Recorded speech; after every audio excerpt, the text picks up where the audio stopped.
This episode of Food Psych is brought to you by my online course, Intuitive Eating Fundamentals. If you're ready to break free from diet culture and reclaim the life it stole from you, learn more and sign up at christyharrison.com/course. That's christyharrison.com/course. Welcome to Food Psych, a podcast about intuitive eating, health at every size, body liberation, and taking down diet culture. I'm your host, Christy Harrison, and I'm an anti-diet registered dietitian, certified intuitive eating counselor, and author of the forthcoming book, Anti-Diet, Reclaim Your Time, Money, Well-Being, and Happiness Through Intuitive Eating, which is available for pre-order now. Join me here every week as I talk with interesting people from all walks of life about their relationships with food and their bodies. And by the way, on this show, we bleep out diet culture stuff like weight and calorie numbers, but we don't censor swear words or other adult language, so listener discretion is advised. Anti-diet revolution, we're for health at every size.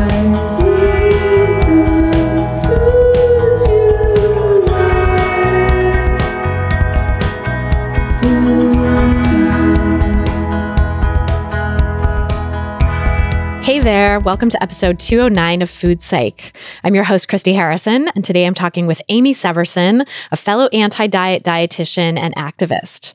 We talk about why intuitive eating is not a weight loss plan, her experiences as a self-described fat dietitian, how she moved from the weight management paradigm to the health at every size paradigm, the social justice side of HAES and intuitive eating, how social media can be both helpful and harmful in recovering from diet culture, and so much more. It's a great conversation, and I can't wait to share it with you in just a moment. But first, I'll answer this week's listener question. It's from a listener with initial A who writes, "Hi, Christy. I've been following you on Instagram for a while, and I'm super excited to have joined your mailing list. I'm coming to you with an odd issue, which is that I have zero physical hunger signals. I still eat, usually 3 meals a day plus snacks because I like how food tastes, but I don't eat from a place of physiological hunger. It's weird. I haven't had an actual hunger pang or empty stomach feeling since August of 2015.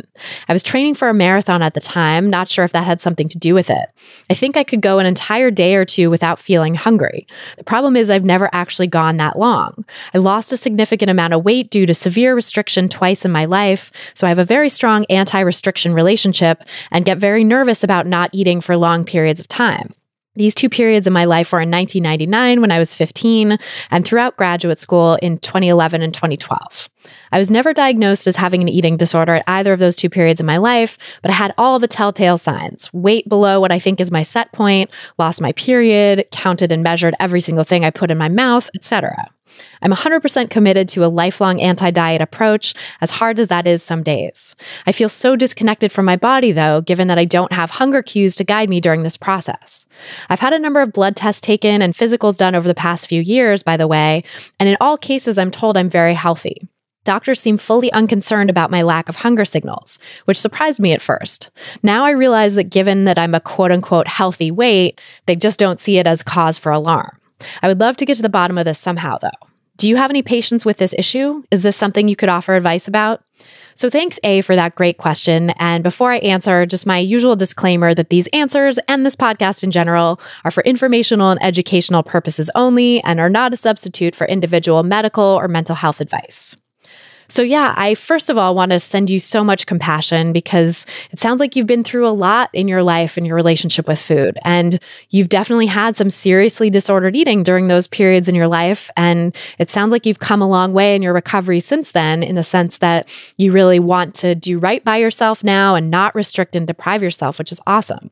So it sounds like great self-care that you have this, like you said, strong anti-restriction relationship with food. And that's really so common and so understandable when you've gone through periods of famine, which is really what it is, right? When you've deprived yourself through dieting and disordered eating, it's like your body is going through a famine. Your body can't tell the difference between quote unquote self-imposed famine and famine that happens for external reasons. It just knows that it's deprived and starving and in danger. And so your body reacts to that, right? And it's really great that your conscious mind is not putting your body through that anymore, is trying to help you not restrict again. But it also sounds from your question like you still do have a bit of a restrictive mindset in some ways. There's this diet mentality there that I think, all of us have to some degree and have to really work to root out. And that stems from internalized diet culture beliefs from growing up in this oppressive culture, which is diet culture that sucks all of us in from such a young age. So the things that are standing out to me in your question, the biggest one is the sentence where you say, the problem is I've never actually gone that long. That really jumped out to me as being emblematic of the diet mentality. I think what you're saying in that sentence is that you could go a couple days without feeling hungry, but you've never actually gone that long without eating, right?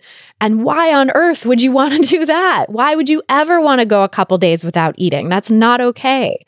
The only reason you would want to is diet mentality, right? Is lingering eating disorder beliefs that tell you quote unquote should go that long without eating, which is just complete BS, right? No one should go long periods of time without eating, whether or not they quote unquote feel hungry at the physiological level. And we'll talk a little more about that in a minute because I have a hunch that you actually are getting some hunger signals that you just are not recognizing. But regardless, you deserve to eat no matter what. You deserve to eat whether or not you have hunger cues. You deserve to eat for any reason whatsoever. You deserve to eat simply because you exist on this planet, and meeting your needs for food is a fundamental human right. So intuitive eating often gets misinterpreted in this diety way that my colleague and 3-time past podcast guest, Isabel Fox and Duke, calls the hunger and fullness diet. Intuitive eating is not the hunger and fullness diet. You do not have to wait until you feel physiologically hungry in order to deserve to eat. You deserve to eat regularly for self-care and for pleasure and for all the reasons, right? Which it sounds like you're already doing. It sounds like you're taking care of yourself by eating regularly and you're acknowledging that you find pleasure in food. And that is great. That's not to say that maybe you don't also need to eat more at your meals and snacks, because it sounds like, I really can't tell from your question, but some people still skimp on food, even with a 3-meal and 3-snack structure, because the diet mentality can find a way to restrict even with that framework, right? But at least having that structure is a really good start. It's a good foundation to make sure that you're eating enough, because if you don't even have that structure, then you're further away from kind of what your body needs to feel nourished regularly. The other thing is, you've been through a lot of food deprivation in your life, right? And when deprivation has disconnected you from your body's hunger cues, it can be hard to recognize hunger until it's raging. And specifically, it can be really hard to recognize or feel pangs in the stomach. Like that type of hunger sometimes just goes away when people have been restricted. And running a marathon, by the way, is a very depriving experience for your body because it's putting it in an energy deficit. It's telling it there's not enough food available. And if you're still eating as much as you were eating before, but you're running a marathon, your body's going to feel that famine situation happening and it's going to set off alarm bells, right? And so it's possible that that sense of deprivation that your body felt when you were running the marathon or preparing for the marathon triggered you into this state of not really feeling hunger cues in this quote unquote traditional way. Because most people think that hunger only manifests as a feeling of emptiness or growling in the stomach. But the truth is that there are many signs of hunger that can show up actually well before you feel your stomach growling. And for some folks, your stomach might never growl or might only growl if you reach dangerously high levels of hunger. So hunger manifests in all kinds of other ways, and I'm willing to bet that you're eating in response to these other ways already, at least some of them. So these other ways include things like thinking about food, right? Fantasizing about your next meal or what you want to cook for dinner, thinking that food sounds good. So that's an interesting one because a lot of people with disordered eating find that they're obsessed with food. They think about it constantly, right? I remember in my disordered eating days, that was the case for me. And that's part of what drove me to start writing about food and nutrition, right? As I was already constantly thinking about it. So why not make it my career when I was in my early days of working as a journalist, right? So thinking and fantasizing about food is definitely one sign that you could be hungry that doesn't feel physiological, right? It feels more mental, but that actually is a way that your body can manifest hunger. Another one is salivation, having your mouth water in response to thoughts of food or pictures of food or smells of food. Another one could be difficulty making decisions, right? Feeling sort of indecisive, feeling fatigued or listless, even having a sense of boredom. Another one is difficulty concentrating or losing focus, feeling restless, uncomfortable, or anxious, right? feeling irritable or annoyed. All of these things are emotional manifestations, right? Emotional states that can be signs of underlying hunger. And so it doesn't seem quote unquote physiological, but it's actually signs that your body is giving you that you are hungry and that you need to honor and listen to by having food, right? Responding to those things by eating is a really great self-care move.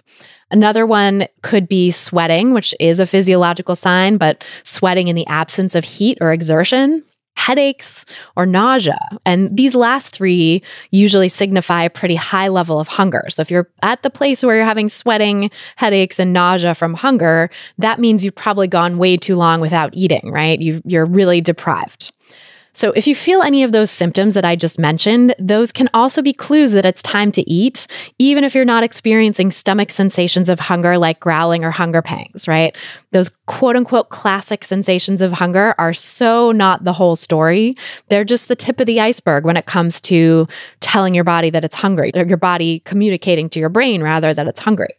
So the bottom line is that you're allowed to eat for any reason whatsoever, whether you feel hungry or not, right? Whether you quote unquote feel physiologically hungry or not, because feeding yourself and taking pleasure in food is a human right. And you may also be overlooking subtle signs of hunger that you're already experiencing. And so knowing those signals that I just mentioned, or maybe there's others that come up for you that you notice, knowing your own signals of hunger can help you be even more attentive to your need for food and take care of yourself even better. Just like, a parent who knows a baby's subtle signs of hunger, their particular cries, or the way they move their body in some way, whatever it is, can help them take better care of the baby. So I hope that's helpful in recognizing your signs of hunger. And if you want to submit your own question for a chance to have it answered on an upcoming episode, go to christyharrison.com/questions. That's christyharrison.com/questions. And then if you want to ask me any question you want and have me answer it much more quickly than I can here, that question, by the way, was from like a year ago, if not more, you can join my online course, Intuitive Eating Fundamentals, where I do a monthly Q&A podcast exclusively for course participants, and I answer all of your questions every month. It also has a wealth of audio and written content teaching you the principles of intuitive eating. And the library of monthly Q&A podcasts that I've done in the past has hundreds of answers that I've given to other people already so that you can really delve into all the common and not so common questions that come up for people when they're on this intuitive eating path. When you join, you also get access to our private community forum that's on my website now. It's no longer on Facebook. It's a private group on my website exclusively for course participants so that you can have daily guidance from me and my team, as well as from hundreds of other people who are in the course and on this intuitive eating path with you. As a participant named Molly said, I am so grateful for this course, this community, and the monthly Q&As. Thank you so much, Christy, for answering my questions in this month's installment. It's honestly so special to hear a personal answer to my question, and I'm met with great ease and reassurance that where I am is okay. Another participant named Kate said, I cannot thank you enough for this resource and the online community you've created. It's a vital buffer against diet culture. If you're ready to join them and break free from diet culture to reclaim the life it stole from you, you can learn more and sign up for the course at christyharrison.com/course. That's christyharrison.com/course. And now, without any further ado, let's go talk to Amee Severson. So tell me about your relationship with food growing up. Yeah, growing up, I grew up in a family. I have a really big family on both sides. Both my dad and my mom have a lot of siblings. And dieting was just part of life. Everyone did it all of the time. It's one of those things that, like, because everyone did it so much, and particularly the women did it so much, you kind of grew up, well, at least I grew up, really feeling like that's just what you did when you became an adult, was dieted. You cut your hair short because that's what they did, and then they went on a diet.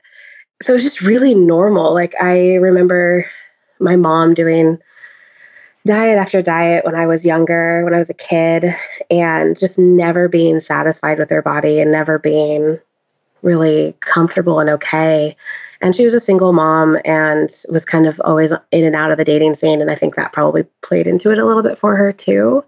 But dieting was just so normal. And I don't remember, if I think back, I don't remember ever having like a super normal, quote unquote, relationship with food. There was always some pressure to eat certain foods, like eat your vegetables, or to lose weight somehow that I can remember, or like avoid certain foods because they weren't good enough or healthy enough or on so-and-so's diet that they were following.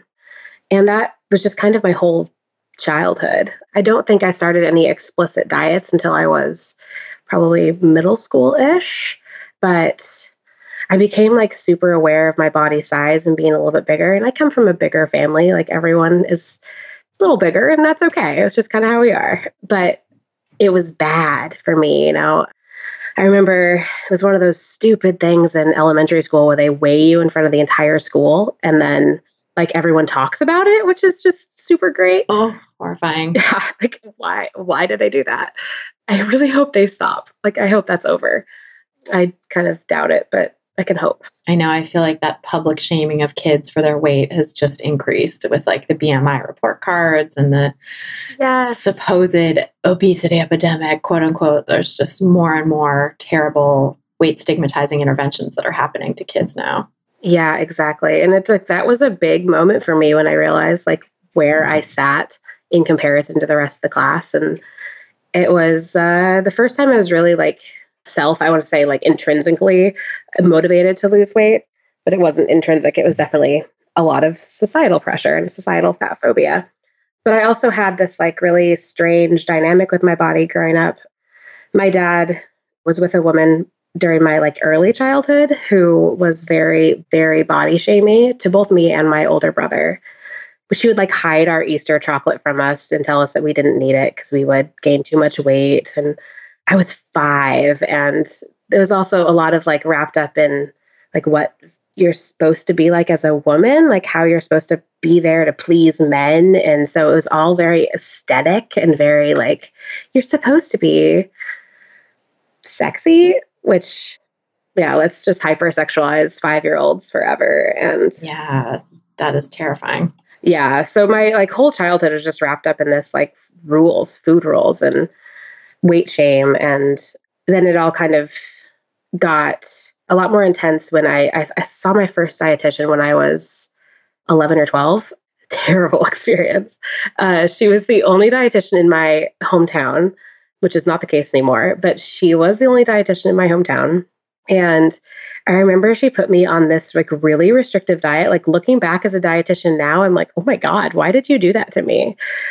And she like weighed me and measured me in her office. And I went weekly, and it was so intense. And I also have, my entire life, I've had really bad, well, on and off, really bad IBS. And like there were a bunch of foods that were very clearly triggering me during that process. And I would get kind of sick, and it was just kind of okay because it fit within my meal plan. And it was all calorie counting at the time. Like what you were eating didn't really matter as long as it fit within the calories. So I ate some really gross food, just trying to like fit into that really restrictive calorie diet as a 12-year-old. Surprise, it didn't work. I don't think I've ever lost any significant amount of weight. And it just kind of continued from there. Like I did the wonderful diet that we're all fighting against right now, against kids. Did that for a while. And the Weight Watchers plan. Yep. I followed my mom right along with that one. And that was a terrible experience too, because I found ways to like hoard my points and like eat the weirdest foods just because I couldn't eat anything else. But it was encouraged. Like it was all okay because I was within my points and lowered points. And so kind of set you up for that restrict binge cycle, it sounds like. Yeah, for sure. It definitely did. And it was all kind of like low key restrict binge all through high school. Just again and again, I was never happy with my weight. I was always super ashamed to the point where I was really shy. And I have some friends from high school that would tell you that I was not shy at all. And I was super popular, but I had like 4 friends. And those are the only people I would talk to. Everyone else I was really afraid to ever really be known to because it left me open to criticism. And I didn't want my body to be shamed. And that was just such a deep fear for me that I really like hid in the shadows. Had any of your peers ever criticized your body, or was it mostly just from your family? I had a few comments from peers, but it was never a lot. It was never really explicit. Most of it was from my family. Everyone from grandparents to very loving concern from my parents and sibling. And it was always very loving. It was never mean intended, but it was a lot. It was a lot. But my peers were never explicit about any of it, which is, I'm lucky in that way that I didn't have this really super negative experience, but it felt really implied for me. Like microaggressions, not macroaggressions. Exactly. And it took me a long time to realize that those still matter, that those are still very real and very harmful and can really stick with you. So I think my relationship with food it spiraled from this just like low key disordered eating to an eating disorder right after high school. My mom passed away when I was 18. She had breast cancer, and it was very quick and very rapid. And my mom was definitely the closest person in my family to me. And I lived alone with her for a really long time. And so I was just really close with her, and it hit me really hard. So I spiraled pretty quickly into some severe binging. I had been restricting quite a bit before that. I don't even know why. Some of it was like IBS symptoms. I was avoiding certain foods. Some of it was like this new love bliss that I was, I guess, this is what my aunt told me. And then after that happened, I kept restricting, but I would also start binging really severely. And I was really depressed and really just going through a lot of stuff and really, grieving. And that intense binging and restricting lasted for years, to the point where I would spend time like curl up in the corner of my room crying because I just couldn't stick with my diet because I'd binged again. And my husband, bless his soul, just like would come up to me and try and comfort me and tell me that, it would work again next time, because he was just trying to comfort me as best as he could. And I was just torn about it. But that lasted for all through college, actually. I was still kind of in that process. It's interesting you mentioned, like, with your husband, that he was able to comfort you or try to comfort you, and he knew about it. Did the sort of new love bliss, when you were first dating, did you worry that if you started eating more, that was going to change your relationship? Was there any of that in there where you were like trying to diet for his approval? Oh, for sure. Yeah. We went to high school together, and he was like one of the popular kids in school. And like his girlfriend before me was this like athlete and complete opposite of me. And I felt that very, very real. Like it was very present for me. And down to like, this is where people started to make comments of like, really? Her? You're with her? And I was really afraid for a long time that if I changed at eating, if I wasn't as athletic as he was, or as I thought he wanted me to be, then he would change his opinion of me. Come to find out, it's all these years later, we're still together. So that's obviously not the case. But thank God. But it was really, really real for me. And it kind of kept driving me to this restriction. And it sounds like you had been told also by like your old stepmom or dad's girlfriend or whatever, that was literally a key to male approval. Yeah, it was like super explicit by her. And then it was just implicit in the rest of my family too. Like, when you're dating, you try really hard to diet and be thin, and maybe men will still like you if you gain weight once you're married. Yeah, there's a lot of messages in that, a lot tied up in that. Yeah, so much patriarchy in addition to the weight stigma. Yeah, and I come from it's another point too. I come from, part of my family is really, really religious. So I grew up with this really like kind of like overhanging, shameful kind of attitude. It was everything from, if I showed too much cleavage as a 10-year-old, I would get like chastised for it. And I was a kid who like went into puberty pretty early. So my boobs showed up pretty high in my chest and pretty early, and they were kind of hard to hide. So I got chastised a lot for that. And it was the age of low-waisted jeans that didn't, stay on anybody's body. Right. So there was like, everything was working against me in that. Like, hey, look, here is every inch of skin that my super religious grandparents told me that I'm not supposed to show. And all these like systems of oppression really kind of existed in my life and had these really overlying rules that I just kind of applied to myself and didn't really realize I was doing. Yeah. So you felt like you had to fit into those rigid structures and those systems of oppression by changing yourself rather than seeing them for what they were. Because of course, when they're just given to you, it's like, that's all you know. Exactly. Yeah. it's really hard to kind of see how shameful, those kinds of systems are until you step out of them and allow yourself to really question them. But took a long time to be able to get to that point. Yeah. So I'm curious, like how that all unfolded for you then. What happened around adolescence and kind of early marriage at that point? Yeah. After everything happened with my mom, I took some time off of school. It was right after I graduated. And, the whole time I took 4 years off of school. So I didn't go back to college until I was 22. Got married when I was 22. Actually got married like my second week of college. The whole time I was really in this pretty intense restrict binge cycle. And then I got to college and, I went to school to be a dietitian. It was this mix of my motivation to become a dietitian was this mix of wanting to be a better dietitian because of the experiences I'd had and wanting to quote unquote crack the code and do it better for myself. I thought if I just went to the classes, I could figure out how to really lose weight and keep it off forever. You learn the scientific reasons and scientific way to lose weight, and then you just do it and magically be thin. Right. And psychology myself, I guess, to be able to do it. So I spent 4 years in college as the biggest in my class by far, and felt that pretty real too. And that just kind of fueled it as well. If I look like this, I can't be a dietitian. So I just kept trying to diet and trying to lose weight and trying to look like everybody else until I graduated. We graduated and we moved away from the town I went to college in. And I kind of got fed up.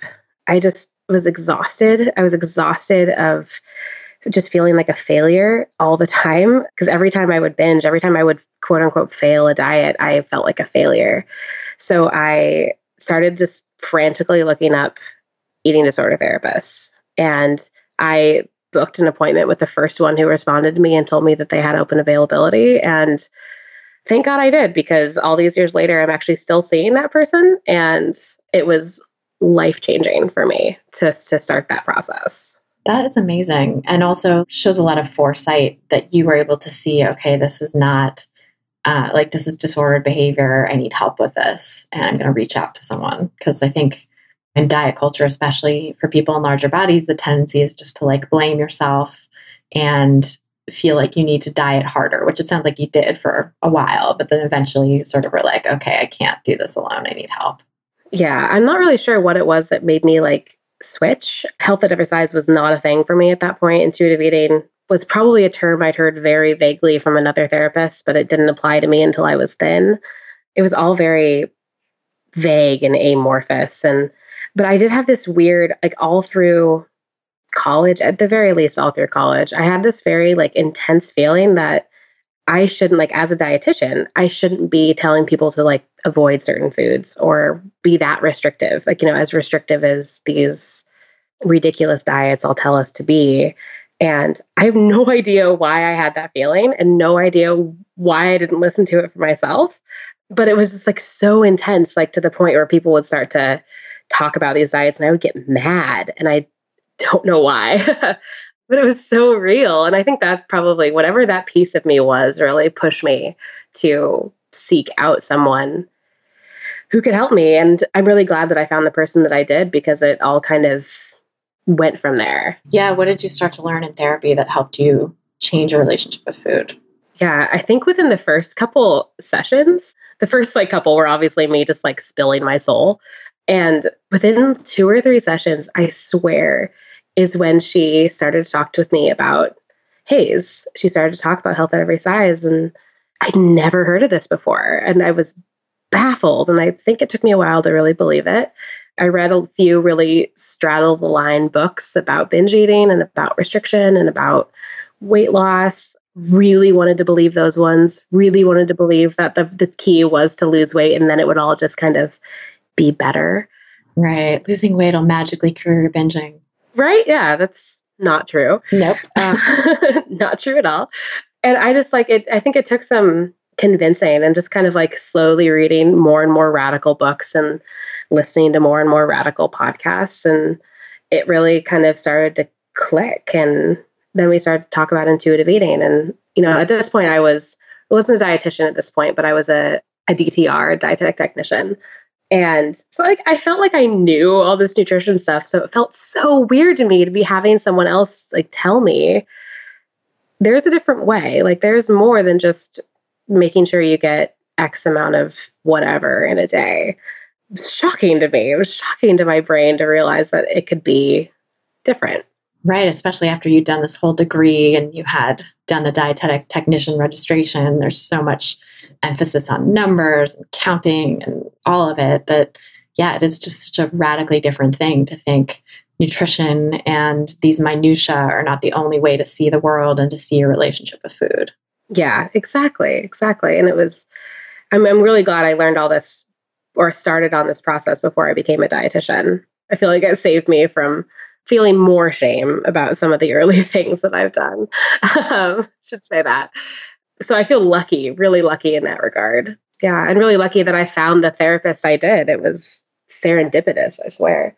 Right. I mean, yeah, because not every therapist that you stumble into who says that they specialize in eating disorders actually gets it in that way. And I mean, we talk a lot on this podcast about how there's corners of the eating disorder treatment world that are so tied up in diet culture and that it's still very entrenched in eating disorder, in some circles of eating disorder treatment to be like, oh, well, first we'll fix the binging and then we'll talk about weight loss, like as though that can ever be compatible. So Exactly. The fact that you stumbled into someone who really understood HAES and the research on how like you can't dieting is not compatible with eating disorder recovery is, yeah, incredibly lucky. Yeah, it was amazing. And I like refuse to let this person go now because therapists are impossible to find here. So I know you find a good one and you got to stick with them. yeah, hold on for dear life, I swear. How did your recovery unfold from there then? Like, it sounds like you had some resistance at first, for sure. Yeah, it was a while of resistance. I couldn't tell you how long it was, but it was like, it was a lot of bargaining almost, kind of trying to like negotiate my way through the process. Like, well, but I'll lose weight when I do this, right? Like when I eat intuitively, it means that I'll lose weight because I'm not binging, right? And now I see that reflected in my clients all the time. And so it was a while of that. And then I was actually, to be honest, your podcast that made me start to really like dive headfirst into it and kind of let myself really believe it and kind of soak up as much of it as I could. And that's when I read Health at Every Size. I read most of Health at Every Size. There are parts I still actually like kind of refuse to read, but I read most of Health at Every Size. I read Body Respect. I read Intuitive Eating. I read, God knows, a bunch of other books. And I just kind of soaked them up and just really dove in and just started following people on social media and just trying to learn as much as I possibly could because it just like clicked. It started to really click with that like deep belief that I've had that I shouldn't be telling people to do those things. And maybe I can say that to myself too. And maybe it really is okay to be fat. Like maybe that's not a terrible thing. And from there, I really kind of went all in and I didn't force myself to believe it. That's not the right way to say it, but I like really did the work and it was a lot of work and it still is sometimes because we live in this freaking culture that's so not this. Sometimes you walk out of the HAES bubble and you're like, oh God, like there are still people out there who are cavemen. Cool. It's true. It's so backwards outside of the HAES bubble. Yeah, we're kind of protected from it and justifiably so, not to want to expose ourselves to that kind of stigma. But then, going outside of it can be a real rude awakening. Yeah, exactly. So I really just did the work and wanted to believe it. And yeah, here I am. Yeah, that sort of wanting a different way too, and wanting to believe or wanting to at least be open to it is really key to this transition because I think there's people who come in and they're just like, it's the people who think dieting is working for them that I see are the most entrenched, the most intractable and sort of like refuse to even engage with the ideas or just debate them before they even understand what they are, and yes. It sounds like you were at a place where you were just like hungry for another way and ready for something that was going to actually help you because you were done with the binging. You couldn't do it anymore. Yeah. Yeah. And I think I'm lucky in the fact that I was in that mindset. Like, I remember hearing I don't know what happened, what clicked for me, but I remember hearing all those years ago, it was like the early 2000s when it started to become really mainstream that people were talking about diets don't work, 10% of people regain the weight. And I remember thinking like, or 90% of people regain, 10% don't. I remember thinking like, I'm going to be part of the 10%. I know it. Like, I'm going to do everything I can to be part of that elite group. And well, I never got anything close to that.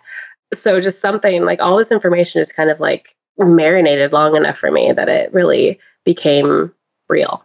And that's, I think, such a key too, is like really letting it sink in and marinate and not giving up or walking away, but sort of letting yourself be changed by it, letting yourself be open to it. Because diet culture will swallow you back up into the mainstream so easily if you don't give it a chance. Yes. Yeah. And like even looking back on some of the things I'd done, like books I read early in my recovery or like journal entries or Facebook posts, things like that. Awesome Facebook memories, that like were really straddle the liney. I'm not a very like open, I don't share everything on my personal social media because I am with a lot of family on my social media. It's a little bit of a protection thing, but so I would do these like really vague posts that were just super straddle the line. And I look back and I'm like, ooh, like, oh, hello, that's where I was still thinking about it. And I'm really glad I stuck with it through that because that's the point where if I had kind of stopped, if I had kind of let that be the place where I felt comfortable, then I would have been completely swallowed by diet culture again, especially like when and if in the future, like health problems come up or any of those things that like lean you into diet culture a little bit more. It would have been so easy just to kind of fall back into the swamp. Yeah. So you kind of had to like really walk away from it. And that's interesting too, I think about that a lot because I went through the straddle the line phase too. I think we all do, but like what makes some people kind of go through that phase to the other side where there is so much more freedom and clarity versus staying. And, I think we've all seen this, all of us in the Haze community seen this a lot recently, especially on social media, where there are these people who are in the straddle the line phase that are just fighting tooth and nail to stay there and justify it, to justify why the straddle the line place is good and they're right and they can have weight loss and intuitive eating and that, anti-diet can mean weight loss or Haze can mean weight loss, intentional weight loss. And it's just like this mindset of fighting so hard to stay in that place, that really unhealed, sort of unfree place is just antithetical to true healing and also kind of foreign to me personally, because I do remember fighting and debating when I first heard about Haze. But I think as I got into it more and more, and as I even got into that straddle the line place, I was certainly willing to be called out or called in by Never It Feels Good, but like to have fellow professionals be like, hey, actually this thing on your website is problematic, or actually saying that to a client isn't really helpful. Here's a better way or something. Like, I think I knew enough to know what I didn't know, or to know that like maybe other people who've been doing this longer than me have some things to say that are important. And I should listen to them when they say like, hey, that thing on your website is problematic, or maybe don't say this kind of thing to a client, but say it this way instead, or whatever, giving me supervision or just peer feedback was extremely helpful.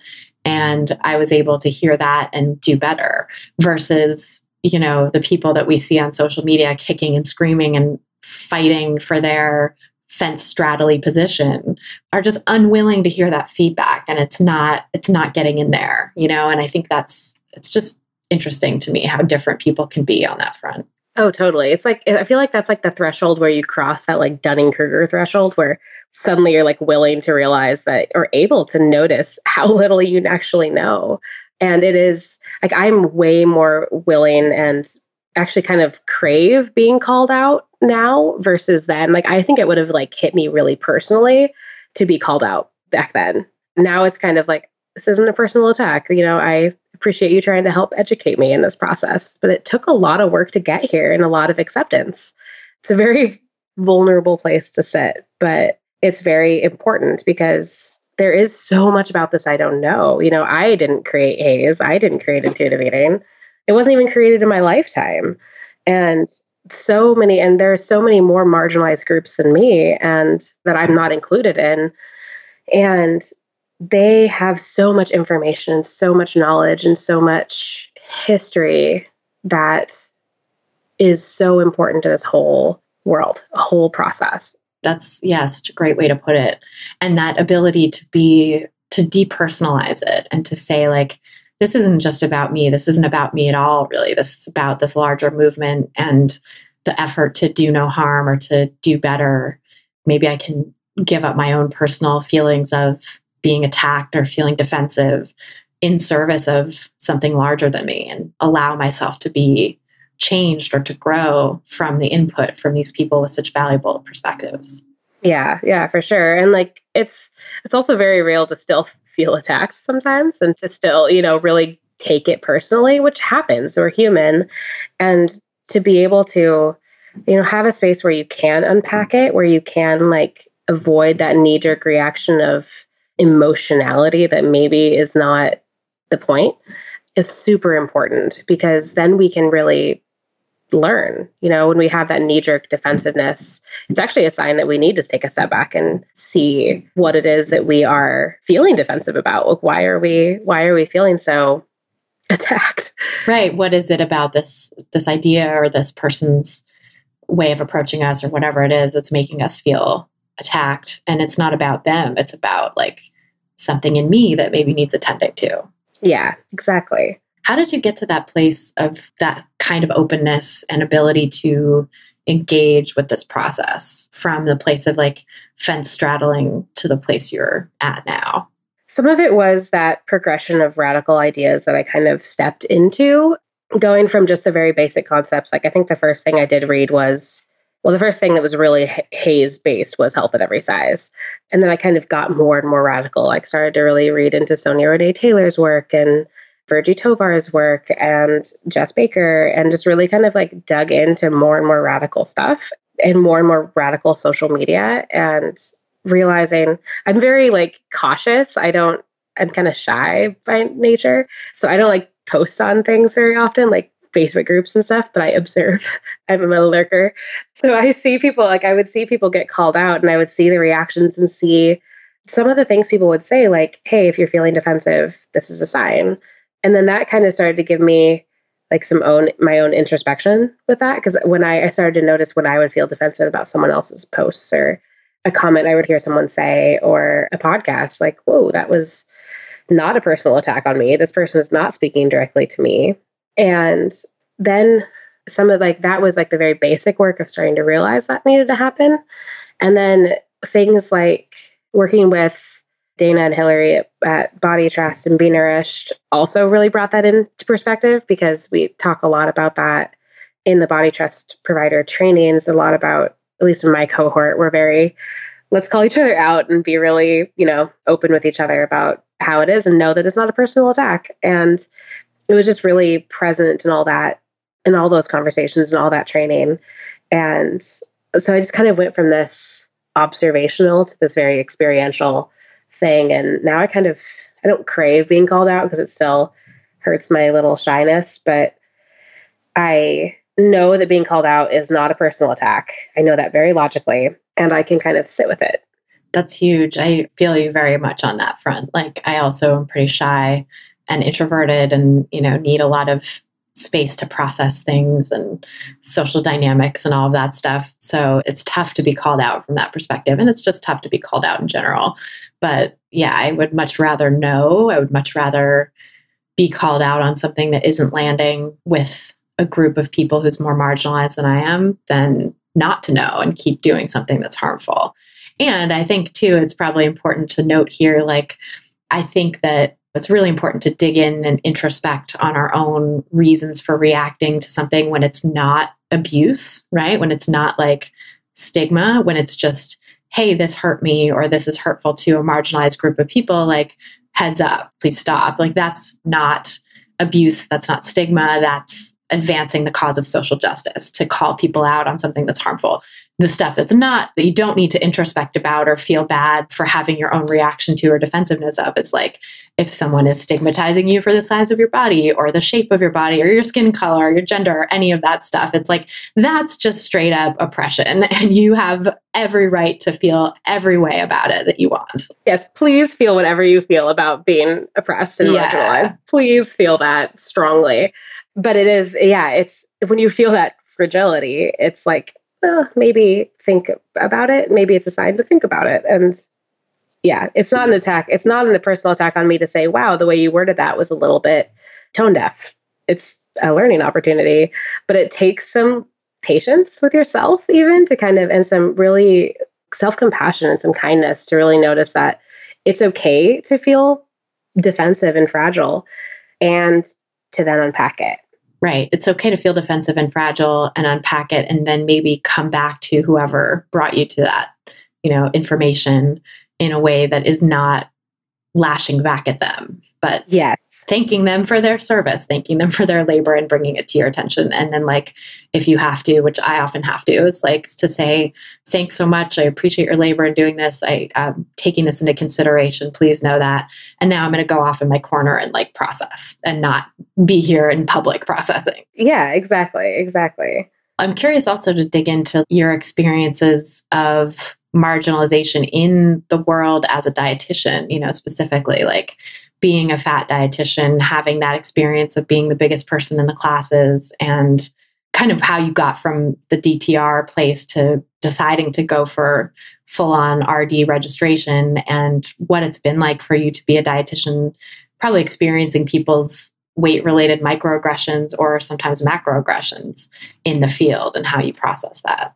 Yeah. So when I was a DTR, I worked at a hospital. I was just doing food service there, so it was fine. It was a lot of like boring calorie count stuff and food service stuff I didn't actually want to do. That's a big reason why I didn't want to be a DTR. It's a terrible, boring job. Done enough food service in my life. But I actually had this moment where I wasn't sure if I wanted to become a dietitian anymore. Like if I wanted to actually like keep applying for internships and go through the whole process, because that's a huge process. And I was feeling really unsure because I didn't know how I could be a dietitian and like reconcile all these traditional dietetic processes like weight loss and even like MNT, like medical nutrition therapy, was really hard to reconcile with HAES and with intuitive eating. And even then, and especially now, I have pretty radical feelings about health at every size and intuitive eating as a dietitian. Like I don't like to talk about nutrition with anybody unless it is relevant, like extremely relevant to them. I don't feel like a lot of people need to just sit down and talk about nutrition because I feel like they know it.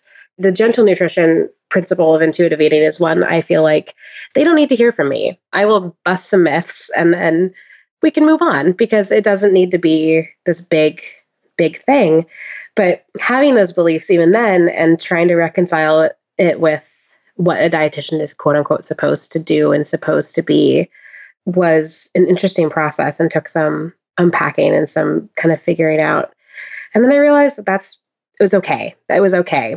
And being a dietitian could still help get me where I wanted to be, which is helping people in this way. And so I applied for internships. I was lucky enough to get into, I did a really fast internship, which was amazing, but I was lucky enough to get into an internship where one of the instructors is health at every size informed. And they had an opportunity at our orientation to do the little poodle science video. And I was like in the back corner, like clapping and excited. And it was great. I had like I didn't know that there were any dietitians, especially as instructors in the internships, who were like this. It's not advertised. Well, at least it wasn't. I think there are more now that are health at every size focused, but not many.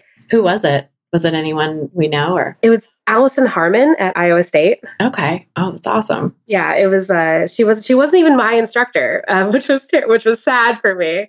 But she was there, and I was adjacent to her, and it was wonderful. So it was a really great experience. Like even just to see all these people watching poodle science for the first time was like, oh my God, look at them all see this. Oh, that video makes me cry literally every time. Right. I know. I can't watch it anymore. So that was just like, that was such a good experience to like start that whole process. And I did a distance internship. So I got to choose all my own preceptors, and it was in the hospital that I already worked at. So I knew all the dietitians that I did my like clinical rotations with, and it was all in a pretty small community here. And so that was interesting. But when I did a lot of it's interesting, and I really tried to bring HAES and intuitive eating to most of my sessions that I got to dictate. That's awesome. It's hard. Yeah, it's got to be challenging in an environment like that, right? Yeah, especially with, your preceptors, they have certain goals and certain things in mind. And I did a brief stint with an outpatient nutrition clinic, and there were some challenges there for me because I felt like I saw myself in a lot of the clients who came in. It was a diabetes clinic, and I have a pretty big interest in diabetes. My husband is type 1 diabetic, and so it's just very much part of my life. So I have a lot of, I'm not a CDE and I don't want to be a CDE, but I have a lot of knowledge about diabetes and how it functions in your life. But I saw so many people come in with it was type 2 diabetes was more common than type 1 to come in, at least the ones that I saw, because the dietitians who worked with type 1 didn't want to work with me quite as much. I think they were just more, they wanted to get in and get out and get their work done, which is fine.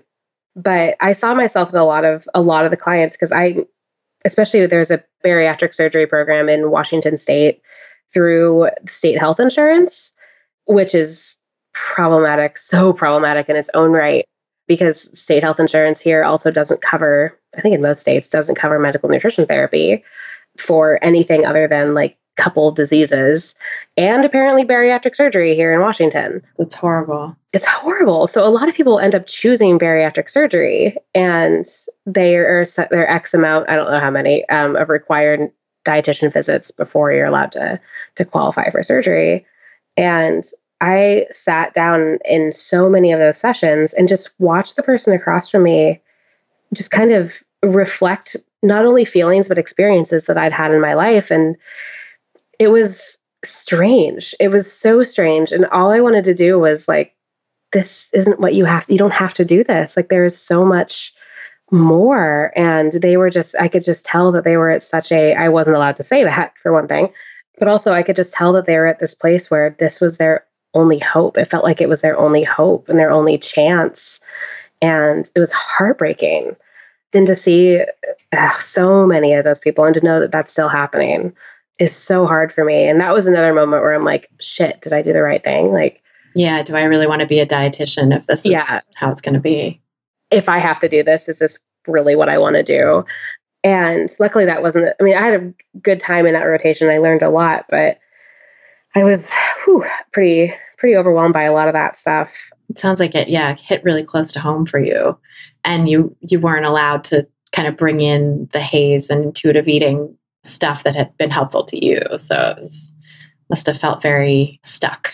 Yeah, it was a pretty awkward situation to be sitting with. And what's interesting now is a lot of the dietitians who work in that clinic actually are becoming more and more open to the idea of HAES. They're coming to like local groups and learning from us and asking questions. And it's slow, but it's starting to change. And it's kind of cool to see. That's amazing. Yeah, it's really exciting to see because we need it here. We need it. And I'm just really grateful that change is starting to happen a little bit more mainstream, even if it's just here. Yeah, that's awesome. And I think it is starting to happen in pockets all around the country and even somewhat around the world too, which is heartening to hear, whenever I meet people at conferences or events or whatever, and they'll say like, oh, we have a HAES group that I just started or that my colleague just started or whatever. And the local dietitians are interested and they're coming, even if they're still fence straddling, they're there. They're showing up and they're trying to get this information, which is really cool. Yeah. And just hearing those little questions that they'll have and wanting to learn more about HAES or wanting resources is just like, yes, like it's a little victory. Even if it's still so obviously fence straddling, it's like, yes, you're so much closer. So that's amazing. But after that internship was over, I actually just kind of jumped right into private practice, and which was scary. I did the same. Yeah, scary. Yeah. I also work at the local university. I have the whole time. I don't work very much because they also expect things of me that I'm not really willing to give. But I do mostly full-time private practice now. And I am so grateful that I have this opportunity, because this is where I can do that work. And it feels weird to say how meaningful social media can be, but social media is super meaningful in some of these circles in this recovery world, and it can mean so much to so many people. And I've actually kind of learned that work kind of feeds my soul a little bit, and being able to be radical and really advocate for this stuff and for fat acceptance and for fat activism is just really beautiful for me. That's awesome. Is that different, do you feel, than the sort of one-on-one work you're doing in private practice? Do you feel like you can be more radical or embrace fat acceptance more vocally, kind of in a public sphere? I think so. Yeah. The one-on-one work, because it tends to be so individualized for obvious reasons, it's a lot of people like on a one-on-one basis aren't really ready to hear that really radical stuff. A lot of them like follow me on social media and know that I'm like that, but they don't necessarily come to me to hear that. Some of them do, which is kind of cool. I love those sessions. It's just us like getting to talk about fat activism, which makes me happy. But on social media, I partly because I have a pretty strict policy of like not giving. Well, I don't like to give nutrition advice at all, but I will not give individual nutrition advice on social media in any way. So I kind of have a lot more space to be more radical and really advocate a lot more. I kind of get to stray out of my lane a little bit more. Like I'm not expected to be like, well, my insurance is paying for this session, so I have to meet XYZ goals. It's like I get to be an advocate for things that aren't just about nutrition. It feels really nice because there's so much more to this. It's so much more than about food and about just the body size of it all either. There's, the social justice aspect of this work is so deep and so rich. And so there's so much to address and to talk about. And I feel more free to do that on social media.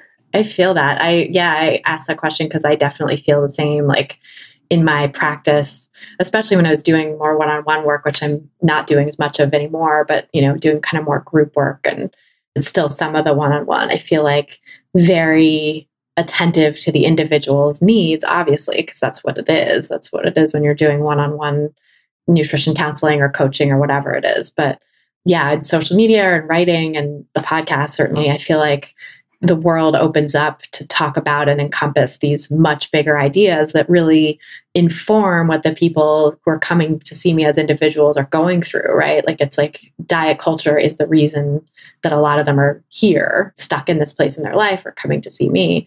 And so if I can help address diet culture at the larger level, at the cultural level, and start to make changes and push and encourage other people to get on board and see things differently, then I think it really it does eventually affect individuals too. But it's also so much more rewarding for me to be able to do that bigger work. I have a quote in my book, this quote from Archbishop Desmond Tutu, where it's something like, at a certain point, you have to stop pulling people out of the river one by one. You have to go upstream and see why they're falling in. And I just love that because I feel like that's so emblematic of why I do like all the activism and journalism that I do, because it's going upstream. Like I love being able to help pull people out of the river, but also I'm fucking exhausted by pulling people out of the river. And like, why are so many people needing to be pulled out of the river? Yeah. Yeah. And especially like living in a bigger body, whether it's me or my clients, like I can only tell you to love yourself, which I don't really say anyway. I'm like, let's seek neutrality. I can only tell you that so many times before it's like, but I still don't fit in this chair. I still don't fit in this public space. I still feel marginalized by the culture at large. And I can't help you on an individual level with that. Not really. I can give you resilience and then I'm done. Beyond that, it's the culture that has to change. And that's everything from like individual like restaurants and planes and, those, all those conversations we have to like, hey, it feels like I really only see skinny women eating ice cream on social media talking about fat acceptance. Why is there no one else? Or people have told me this is where I feel like I can, from my own place that is maybe more unique than some others, is I feel like I can be the person who is the dietitian, that's the fat dietitian that's eating ice cream. I like actually refuse to put pictures of like my salads on Instagram or like me working out on Instagram because one, I don't need to prove to anyone that I am whatever. I don't need to prove to anyone that I eat vegetables or that I exercise. That's mine if I want it to be. And that's it. And I feel that very strongly for everybody. And I also don't feel like we need another dietitian who's eating vegetables on Instagram or making healthy quote unquote substitutes in their recipes. We don't need that. And so I like have a very strong personal policy to like avoid anything that ever looked like it came out of one of my mom's diet books. It's just super strong because there isn't that. That's really hard to find. And, if I'm going to post pictures of the McDonald's I got with my kid, then super cool because that's real. That's what I eat. And I mean, sure, maybe I eat vegetables too, but that's not the point. It's just so far from it. And like normalizing and validating people's ability to eat those kinds of foods that diet culture deems bad, especially for someone in a larger body, like especially as a fat dietitian, to say, hey, look, I can do this and you have permission to do this too.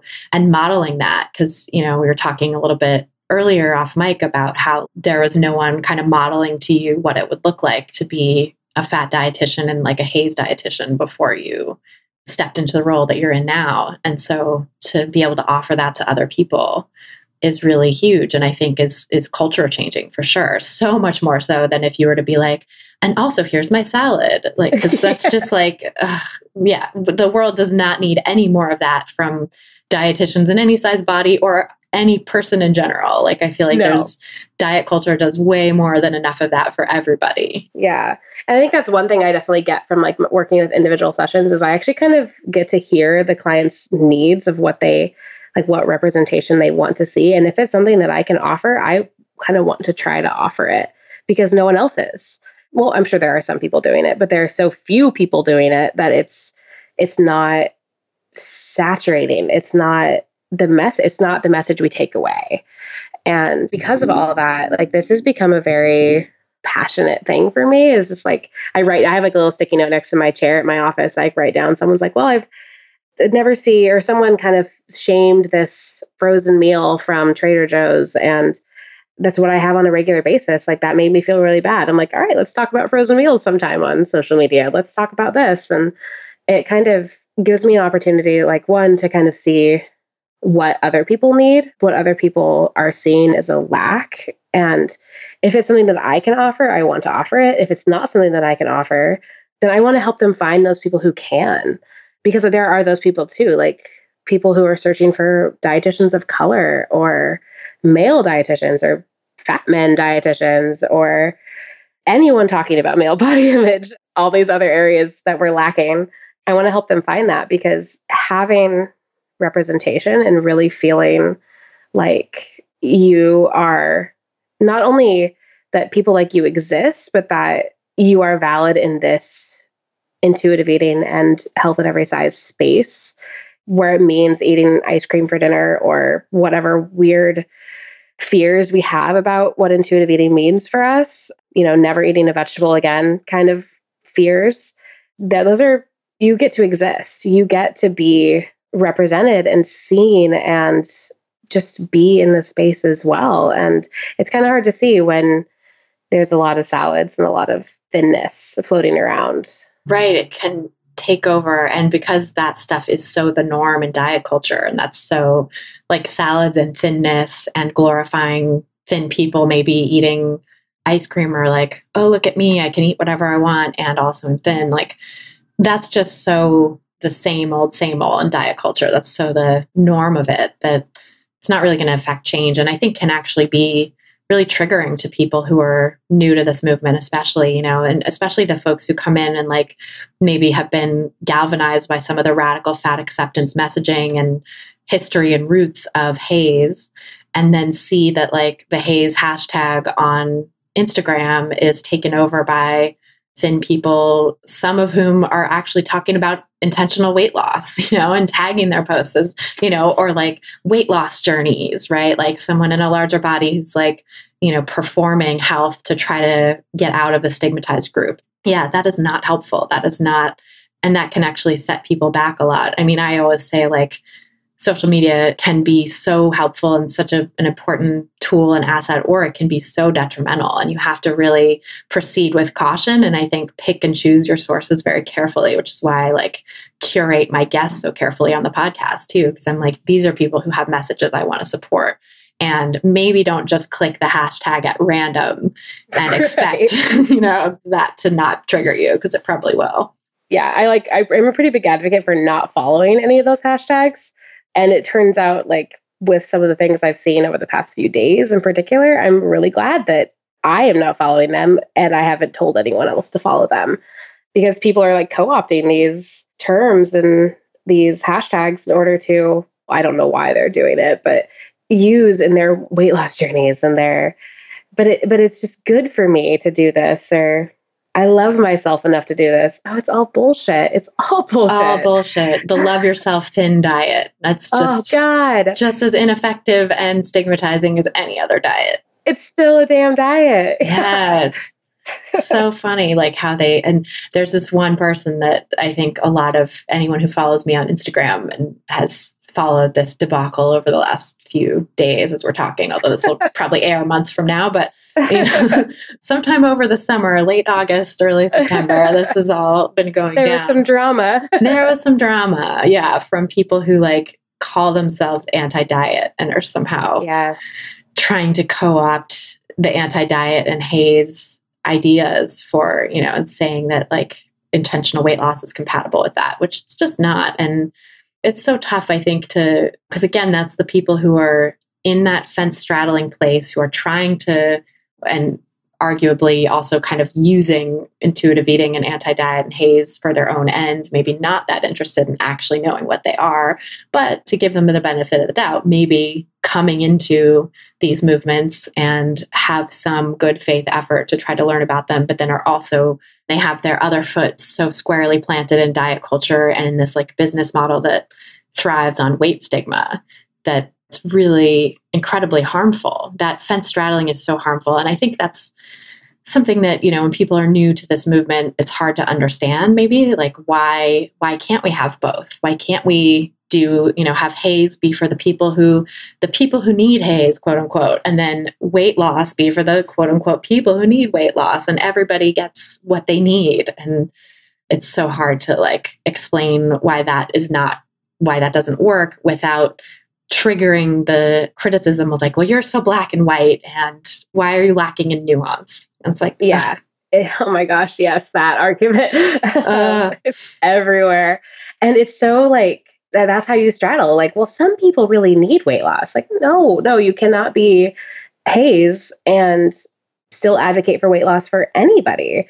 And it's just so everywhere. And the other one I hear a lot is from that subset of dietitians, or medical professionals, I should say, but we're supposed to meet our clients where they're at. And this particular client really wants to lose weight, so I need to help them with that. And I think there's so much more to, quote, meeting them where they're at, which is like the dietitian thing, than meeting them with like, well, they want to lose weight. Like, meet them where their motivation is, meet them where their knowledge is, meet them where their food security is and their financial ability to do these things is. It doesn't need to be like, well, they want to lose weight, so I'm going to help them. Because like, I don't ethically think I can ever sell weight loss to anybody, partly because I don't know how to do it. Like, it's not a thing. And it's such a common argument that I hear, and it really like riles me up a lot.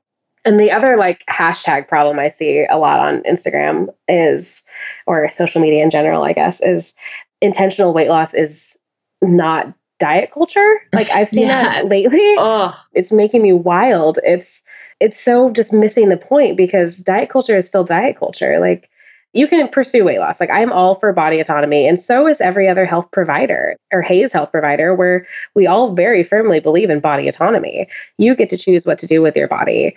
And for some people who are marginalized, particularly very marginalized folks, weight loss or intentional weight loss, pursuing weight loss is a way to help protect one of those marginalizations. Like you get to choose what level of marginalization you want to engage in. And sometimes like openly flouting diet culture and being like, yeah, fuck off, I'm not going to try to lose weight anymore is not safe. And that's okay. Like that is not something that I can tell you not to do. But saying that it's not diet culture that makes you do that is the problem, because it's diet culture that tells you that you have to lose weight, that marginalizes you for that weight and or for that way of eating or whatever it is. And I just like really feel passionate about like, no, it's all diet culture. Like it's all diet culture. And we can't like blur those lines. no, exactly. I think that's so well said, and such an important point too, that it's all diet culture that stigmatizes people for their weight and how they eat. And that's why we have these stigmas. That's why we have this oppression that we have, and why people feel the need to shrink their bodies and feel the need to change how they eat to be quote unquote cleaner or whatever, right? Healthier.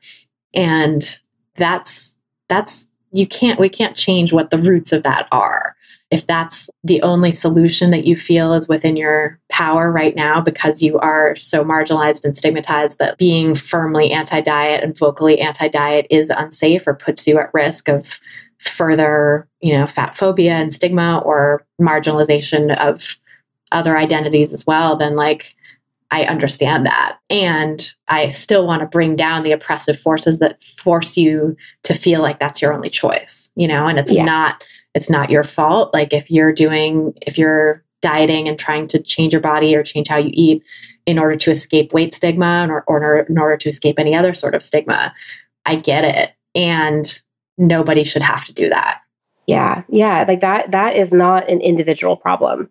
That is this grand social problem, which is why this advocacy work is so important. That's the kind of work that I can't do on an individual level. Like I can give you the information about why it's not true, but if you feel unsafe, not feeling like you can fit on an airplane seat, or feels unsafe for you to ask for an extender or buy 2 seats, or if you don't feel safe, like I'm thinking of like Roxane Gay, if you feel like you are being publicly attacked, then you get to choose. Like you get to decide to engage with that. I can't tell you not to, but I can start to go upstream, like you said with that quote. Like I can start to see and start to work on the grand social issues that are making that so necessary for you. Well, Amee, this is all such great information. I could talk to you forever and would love to just know more about your work and what you've got coming up and where people can find you and stuff. Yeah. So you can find me let me start with my private practice. I have a private practice. My private practice is called Prosper Nutrition and Wellness. I'm in Bellingham, Washington, but I do some online, I'm dabbling in telehealth. So online sessions. I have an online course coming out soon, hopefully. There's not a lot of information about it yet, but if you come follow me, you'll start to learn some more information about it. You can find me on Instagram at Amee, AMEE_RD. That's where I am mostly. I'm also on Medium. I have a blog that's Prosper with Amee. And I write articles occasionally for Healthline or Greatest. Those are my 2 main places I publish. But yeah, if you come follow me, I have some cool stuff in the works and some stuff I can't talk about yet, but I'm really excited about and really, really excited to share this work because there's so much to it. And I feel like I could talk about it forever. Oh my God, same. And I love the work that you do. I love your social media and your writing, and everybody should definitely go follow you. I think you're doing great work in the world. So thank you for being here. Thank you for sharing your story. Thank you for having me. So that's our show. Thanks again so much to Amee Severson for joining us on this episode, and thanks to you for listening. If you're looking for some practical guidance to help you get started on your own anti-diet path, grab my free audio guide, 7 Simple Strategies for Finding Peace and Freedom with Food. Just go to christyharrison.com/strategies to get it. That's christyharrison.com/strategies. If you like this podcast, please subscribe and share it to help us reach more people who need to hear the anti-diet message. Just go to christyharrison.com/subscribe to find all the places where you can subscribe and share. That's christyharrison.com/subscribe. You can also leave us a nice rating and review in your podcast provider of choice, which is another way to help new listeners discover us, and which I always very much appreciate. To get full show notes from this episode, including all the resources we mentioned, plus a full transcript, you can go to christyharrison.com/209. That's christyharrison.com/209. And to get the transcript, just scroll down to the bottom of the page and enter your email address where it says get the transcript. This episode was brought to you by my online course, Intuitive Eating Fundamentals. If you're ready to make peace with food, break free from diet culture, and reclaim the life it stole from you, learn more and sign up at christyharrison.com/course. That's christyharrison.com/course. A big thanks to our editor and sound engineer, Mike Lalonde, our community and content associate, Vinci Chue, and our administrative assistant, Julianne Watasek, for helping me out with all the moving parts that go into producing this show every week. Our album art was photographed by Abby Moore Photography and designed by Meredith Noble. And the theme song you're hearing behind me now was written and performed by Carolyn Pennypacker Riggs. Thanks again for listening, and until next time, stay psyched.